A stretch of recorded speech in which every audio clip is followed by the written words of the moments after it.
Ish zëvendës kryeministri shqiptar në Maqedoni të Veriut Artan Grubi sot në mëngjes vullnetarisht u paraqit pranë pikës kufitare Blac me Kosovën.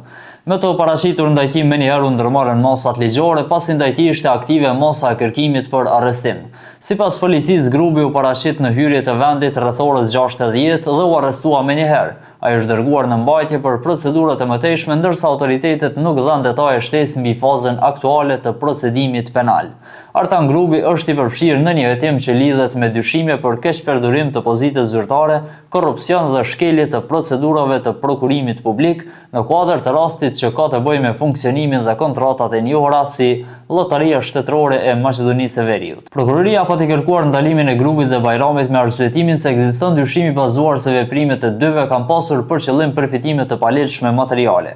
Kryeministri i Maqedonisë, Hristijan Mickovski, pati thënë atë botë se grupi bashkë me një person tjetër biznesmen është larguar nga Maqedonia me makinë dhe targa diplomatike dhe është nisur drejt vendit fqinj Kosovës dhe që Bajrami sipas tij nuk ka qenë brenda territorit Maqedonas për kohë të gjatë.